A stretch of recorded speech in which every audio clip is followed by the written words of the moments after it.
Hi, BookTube. Welcome to another fiction review.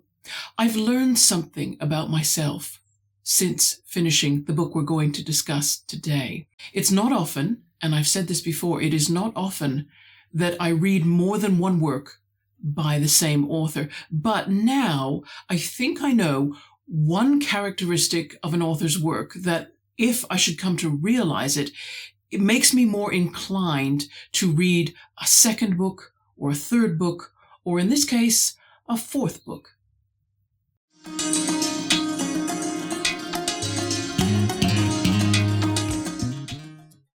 The book we'll be looking at today is The Story of a Non-Marrying Man by Doris Lessing. It's a collection of some of her short fiction. It was published in 1975, so not a new book, and not a new book in terms of my copy either. I believe mine is vintage 1975. It's one of those lovely mass market paperbacks that I mentioned, I think it was in the Book Snobbery video, about how much I find books beautiful if they're old and battered and they look as though they've had more than one owner and definitely more than a few reads, and that was the case with this book.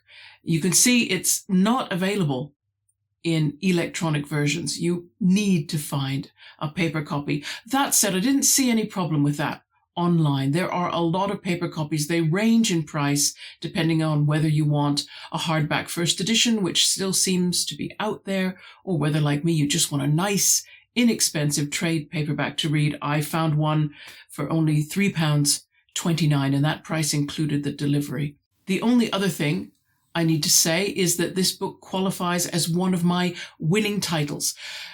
Granted, I didn't, strictly speaking, buy it not knowing the author. I knew Doris Lessing, and I think even at the time I bought it, I had already read at least 2 novels written by her, so I was familiar with the author. But the title, The Story of a Non-Marrying Man, I thought, it begs the question, doesn't it? Who is this man? What exactly does he do? What do you mean by non-marrying? You mean he just remains single? I thought that wouldn't be a very remarkable story, so I thought there must be something more behind this title, and for that reason, I bought it. Doris Lessing. Doris Lessing is another one of those authors. I need to read a biography. It isn't enough that I know little bits about her from Wikipedia or the backs of the novels that I have read. That's not enough. She's led such a full life. She was born in 1919, and that was in Persia, which is now Iran. She grew up in southern Rhodesia, which is now Zambia, and she returned to England because her parents were English. She returned to England in 1949.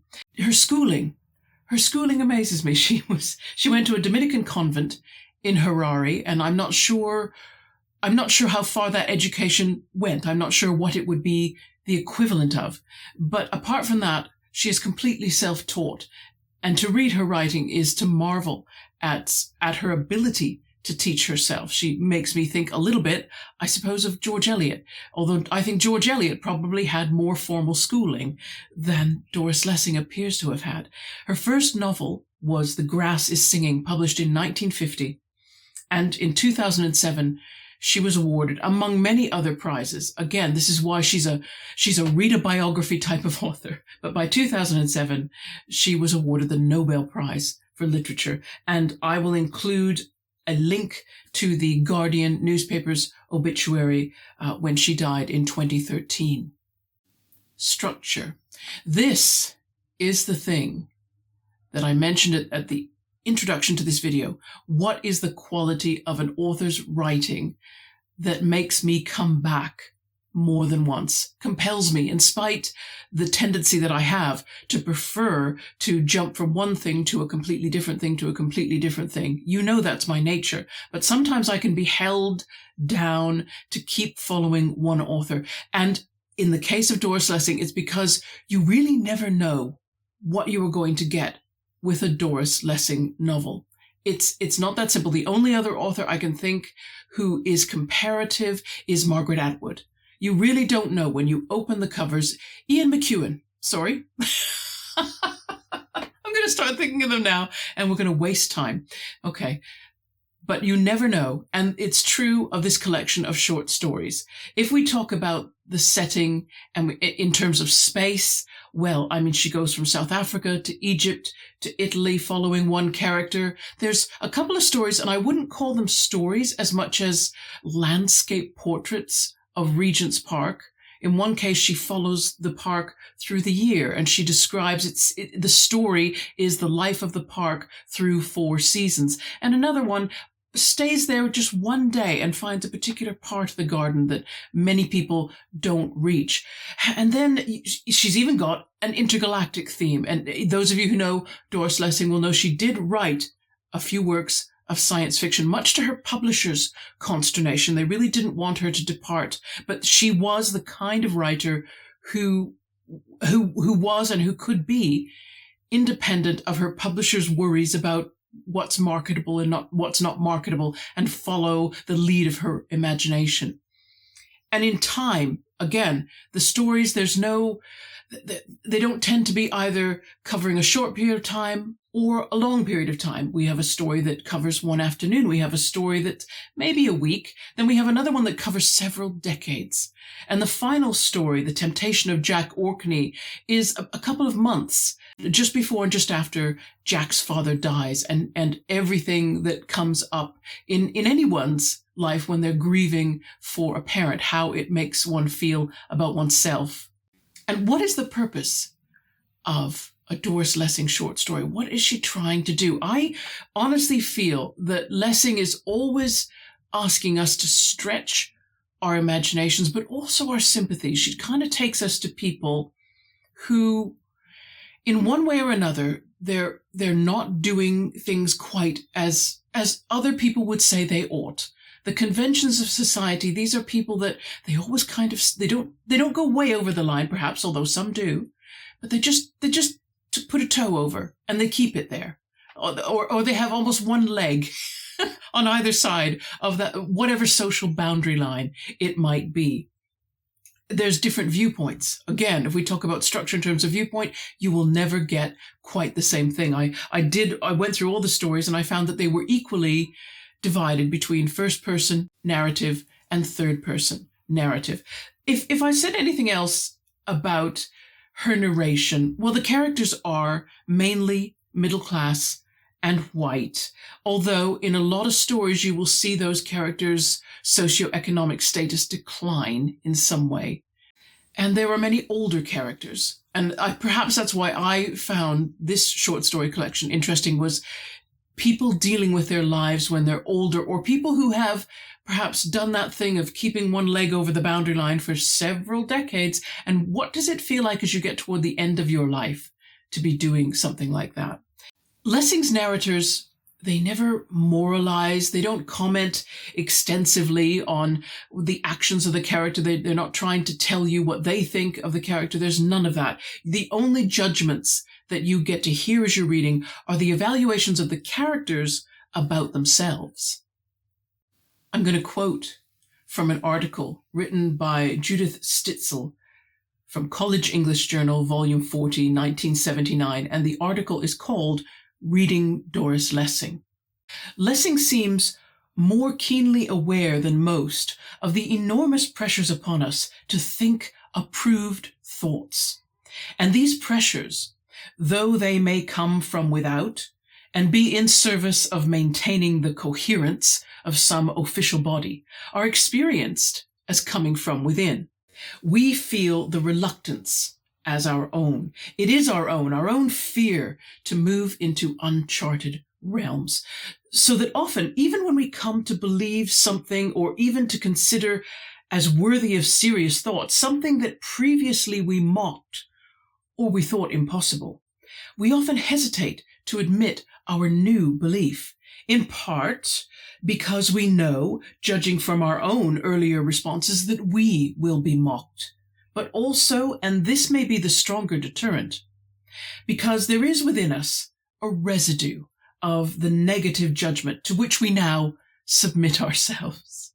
We doubt ourselves as we doubted others, until perhaps there are enough others, a critical mass of changed opinion.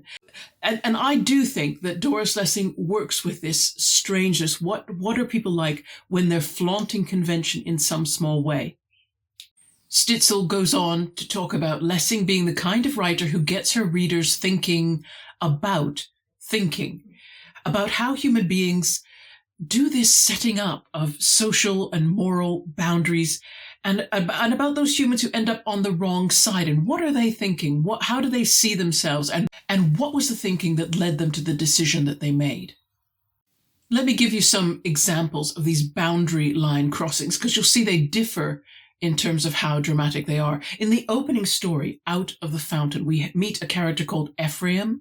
He is a South African diamond dealer. Around the 20s and the 30s, by the time we get to the late 30s, early 40s, he's quite senior and very much sought after. And so an Egyptian billionaire invites him to come to his home in Cairo so that they can talk about diamonds. And as it happens, at dinner that night, he sees the billionaire's daughter wearing a fake pearl, and it upsets him so greatly that a young woman whose father is this wealthy, that she would ever wear anything that wasn't absolutely the best. He goes out knowing where the people are who will sell him pearls and buys a single exquisite and very, very valuable pearl. Very valuable, so valuable that it creates a strange moment at the next night's dinner when he presents it to her in front of her father and her fiancé.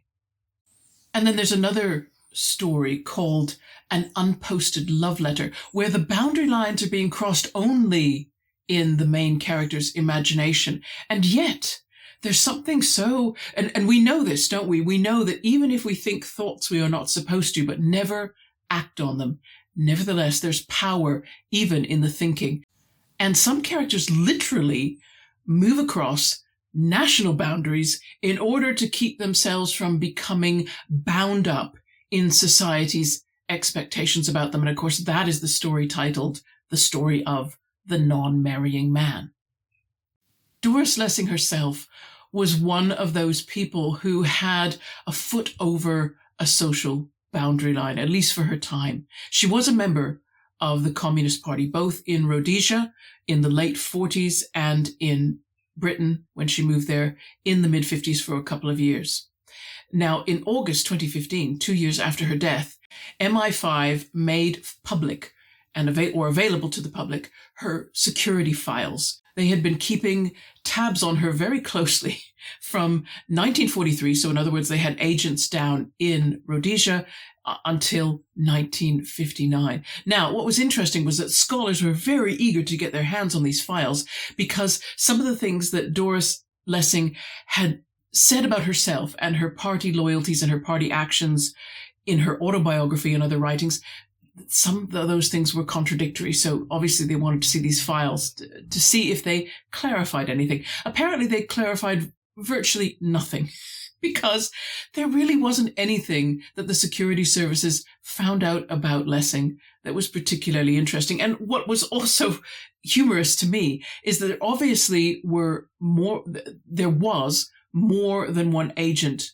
looking out for her, and they didn't talk much amongst themselves, didn't compare notes, because her name is differently rendered. She's sometimes Dorothy, sometimes Doris. Her surname is sometimes Lacey, Lessing, or Nessing.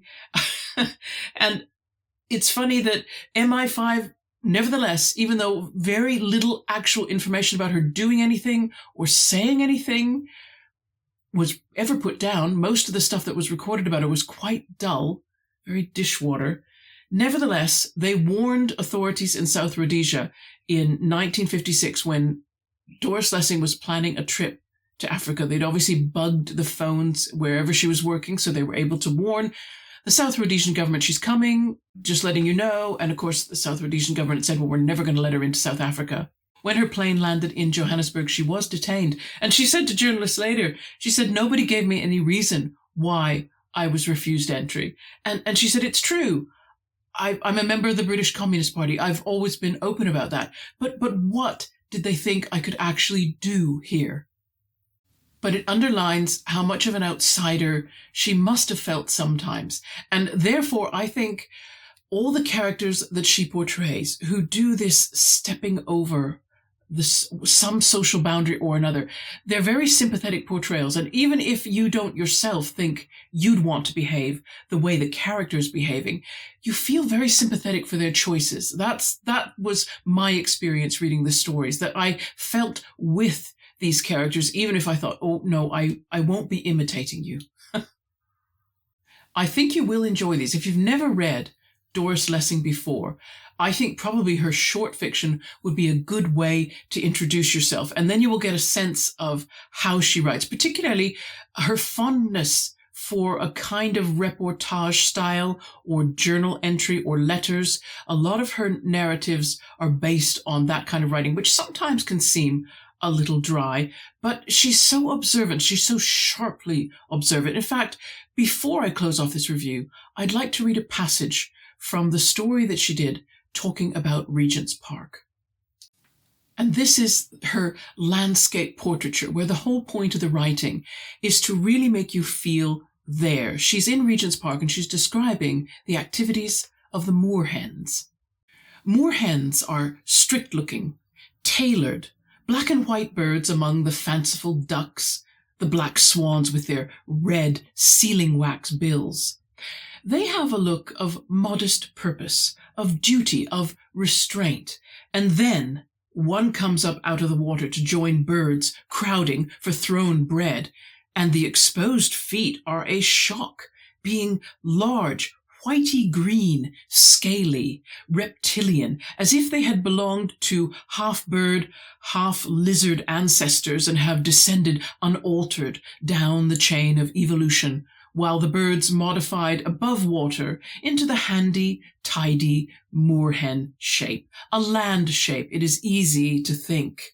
Yet the moorhen is more water bird than any duck or goose. If you stand feeding a crowd of birds and there are gulls there, they will swoop in and past, having caught bits of bread from the air as if they were leaping fish. The gulls will get everything if you aren't taking care of the others. A tall goose will stand delicately taking pieces from your fingers like a well-mannered person, then turn to slash savagely at another competing goose with its beak.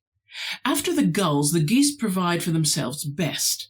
The ducks, apparently clumsy and waddling, are quick to snatch bits when the geese miss.